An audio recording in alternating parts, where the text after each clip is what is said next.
Bonjour à toutes, bonjour à tous. On est aujourd'hui le samedi 30 août 2025 et je vous souhaite la bienvenue dans le français c'est facile avec Adrien. Hier, on a vu ensemble une fable de La Fontaine. Aujourd'hui, reprise classique des podcasts, on va donc reprendre avec une expression française qui est écrire en pâte de mouche. Mais avant, je vais continuer, ou plutôt je vais reprendre mes souvenirs sur l'école primaire. Je vous ai déjà parlé de l'école maternelle, je vous ai parlé de mes 3 premières années en école primaire, et aujourd'hui, je vais vous parler de mes 2 dernières années, le CM1 et le CM2, cours moyen 1 et cours moyen 2. Quand on arrive en CM2, eh bien, c'est la fin de l'école primaire. Et en CM1, c'est bien sûr l'année d'avant.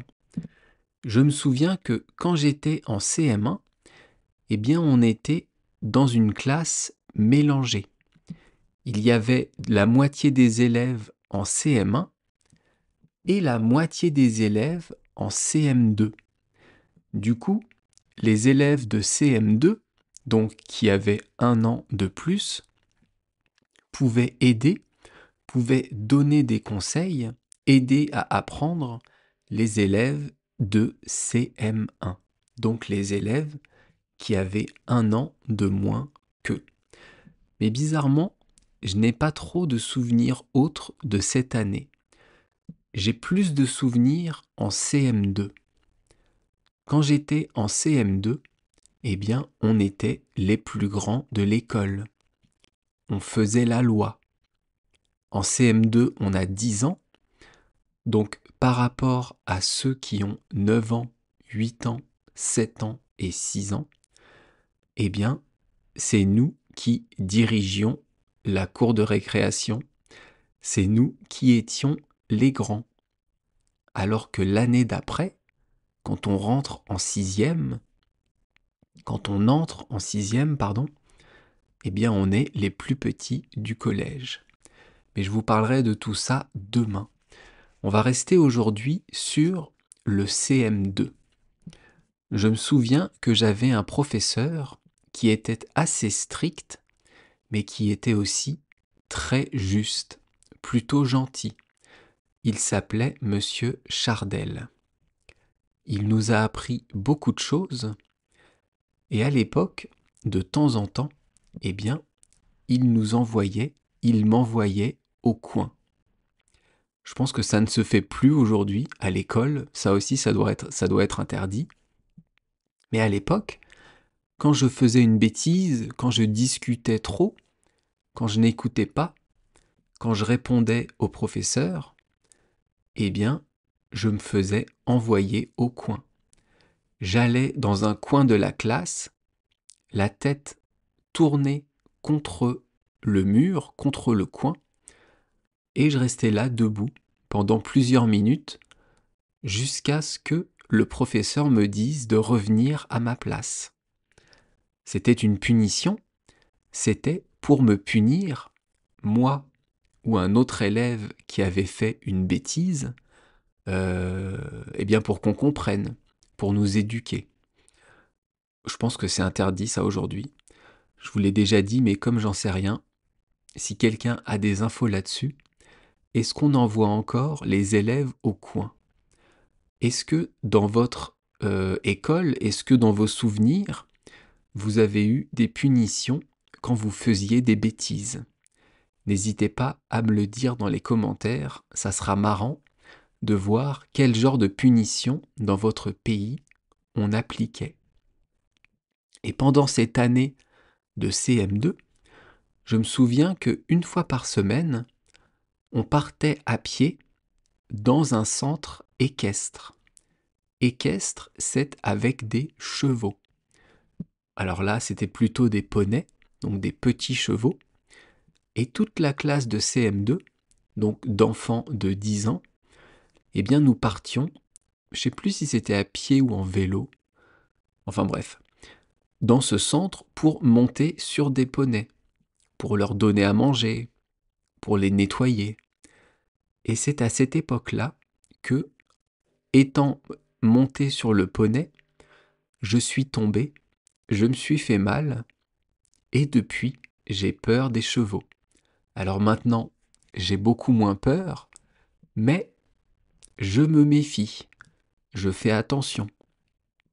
Je ne passe jamais derrière un cheval de peur de me prendre un coup de sabot.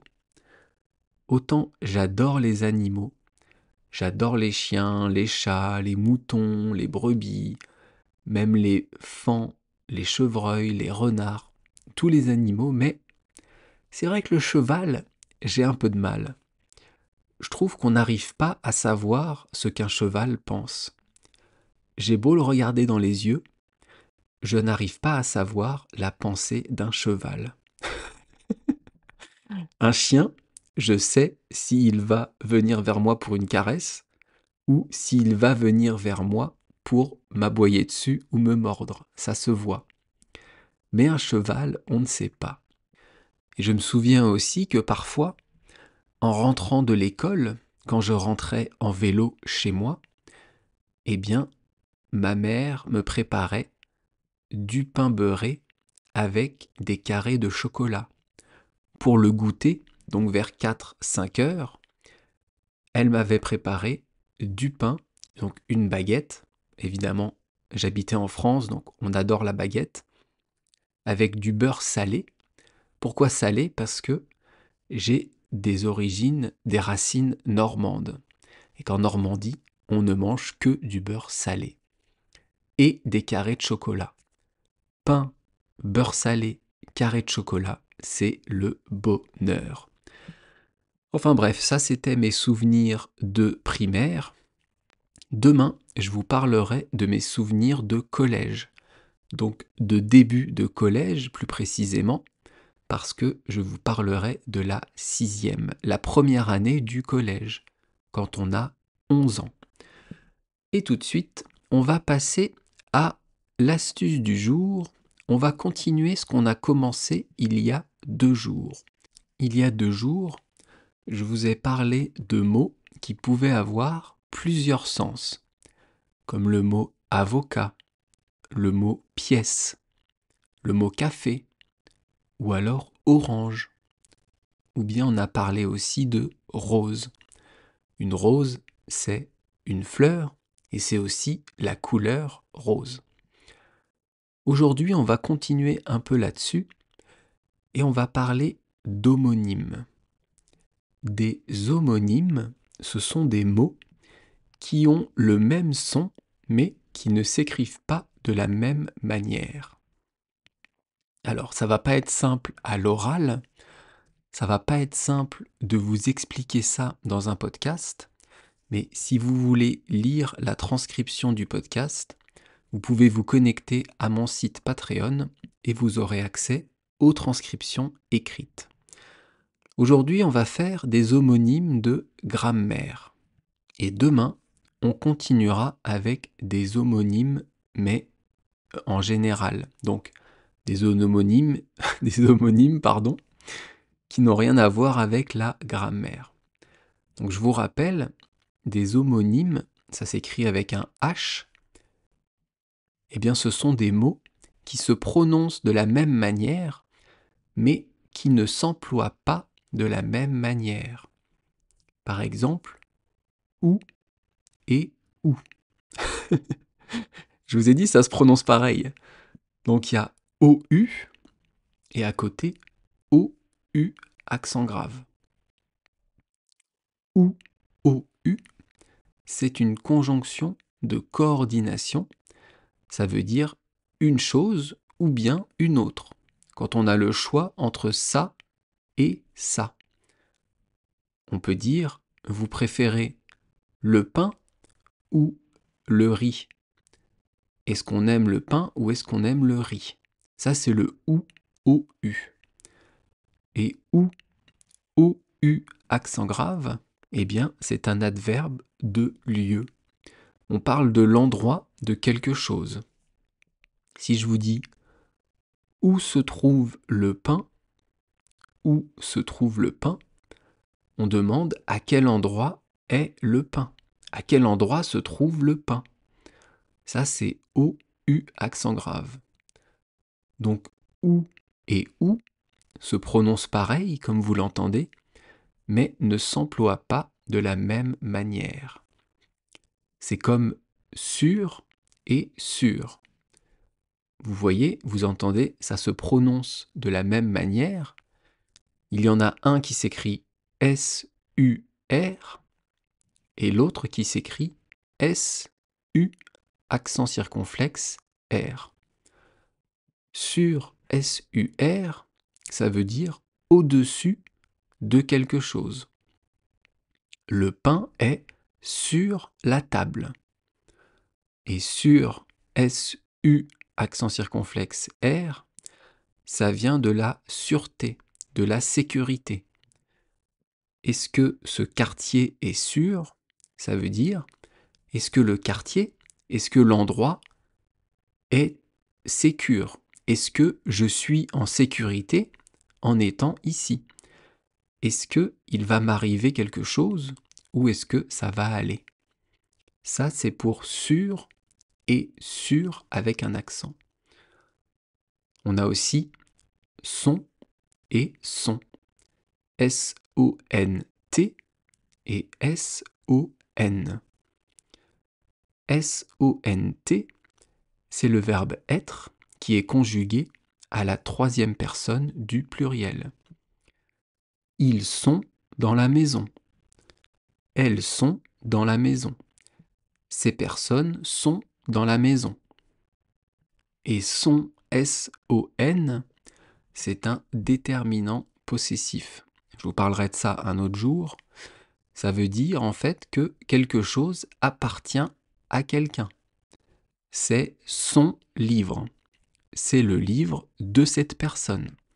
C'est le livre appartenant à cette personne. À qui est ce livre? C'est son livre. Vous dites que ce livre est à cette personne, appartient à cette personne. Vous voyez, entre son, S-O-N-T, et son, S-O-N, ça se dit de la même manière, mais ça ne s'écrit pas de la même manière. Ça, ce sont des homonymes grammaticaux, des homonymes de grammaire, des mots qui se disent de la même manière, mais qui ne s'emploient pas de la même manière. Et en français, il y en a plein. On ne va pas tous les faire et tous les voir, parce que ça n'aurait pas beaucoup d'intérêt. Là, je vous ai juste donné des exemples, mais il y en a beaucoup. Et maintenant, on va passer à la troisième partie du podcast avec l'expression du jour. L'expression française du jour, c'est écrire en pâte de mouche. Est-ce que vous connaissez cette expression? Est-ce que vous savez ce que ça veut dire? D'abord, avant de vous expliquer le sens, je vais vous expliquer les mots. Écrire, eh bien, c'est facile, c'est le fait de tracer des mots, de marquer des mots sur un papier ou sur l'ordinateur. Pour préparer ce podcast, j'écris quelques lignes et ça me permet de suivre un déroulement, d'avoir mon idée en tête. Eh bien, écrire, c'est ça. C'est un verbe du troisième groupe et je vais donc vous le conjuguer au présent et on fait quoi? On fait l'imparfait? Allez, on utilise beaucoup l'imparfait, donc on va le faire. Écrire au présent, ça donne j'écris, tu écris, il écrit, nous écrivons, vous écrivez et ils écrivent. Et écrire à l'imparfait, j'écrivais, tu écrivais, il écrivait, nous écrivions, vous écriviez et ils écrivaient. Ensuite, on a dans l'expression le mot « en » qui est une préposition. Maintenant, on a fait 7 ou 8, je ne sais plus, podcasts sur les prépositions. Vous savez ce que c'est. Et cette préposition « en », elle va indiquer en fait la forme de quelque chose. Et ici, la forme, ça va être les pattes de mouche.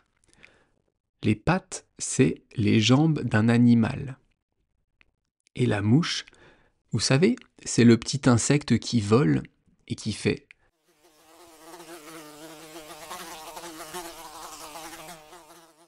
Ça, c'est une mouche. Et donc, les pattes d'une mouche, eh bien, ce sont les jambes de la mouche.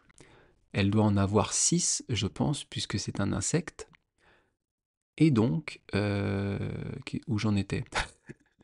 Ah oui, et donc écrire en pattes de mouche, ça veut dire écrire très petit, écrire de manière illisible ou très peu lisible. Il n'y a que celui qui l'a écrit qui arrive à le lire. Donc écrire en pattes de mouche, c'est en fait une très mauvaise écriture. Comme vous le savez, chacun a son écriture, chacun a une écriture différente. Il y a de très belles écritures appliquées et de l'autre côté, il y a les écritures en pattes de mouche. Souvent, ce sont les médecins qui écrivent comme ça. C'est pour ça que dans l'image du podcast, je vous ai préparé un médecin qui écrit une ordonnance. Les seules personnes qui arrivent à lire les écritures des médecins, est-ce que vous savez qui c'est? Eh bien, ce sont les médecins eux-mêmes et les pharmaciens. Il y a un code spécifique, une écriture spéciale entre les médecins et les pharmaciens pour que le patient ne puisse pas lire la prescription pour éviter de stresser. Vous n'arrivez à rien lire de la prescription et le pharmacien, il arrive tout à lire. Il dit oui, pas de problème, Doliprane, Acupan, Atorvastatin, il n'y a aucun problème. Alors, c'est moins vrai maintenant parce que tout est écrit maintenant par l'ordinateur. Il n'y a plus que la signature qui est à la main. Mais c'était vrai avant. D'où ça vient cette expression? Eh bien, je pense que c'est assez imagé pour ne pas trouver d'origine plus profonde. Imaginez une petite mouche qui met ses pattes dans de l'encre et qui va marcher sur une feuille. Eh bien, ça va être des toutes petites traces et donc ça va être une écriture en pattes de mouche, comme les écritures des médecins. En anglais, on dit chicken scratch, donc des rayures, des traits de poulet. Alors en anglais, on dit poulet, en France, on dit mouche. Ça dépend des gens, ça dépend des pays. Peut-être que dans votre pays, on dit autre chose. Quelle est l'expression dans votre pays qui correspond à écrire en pattes de mouche? Ça aussi, vous pouvez me l'écrire dans les commentaires sur YouTube. Ça sera assez marrant de voir ça. On arrive au bout du podcast. Demain, on va s'occuper d'une expression qui est avoir le cuir dur. Et vous pouvez toujours me retrouver sur Patreon pour des podcasts exclusifs qui sont en ce moment sur la mythologie japonaise. Merci beaucoup. Bye bye, hasta luego. Matane.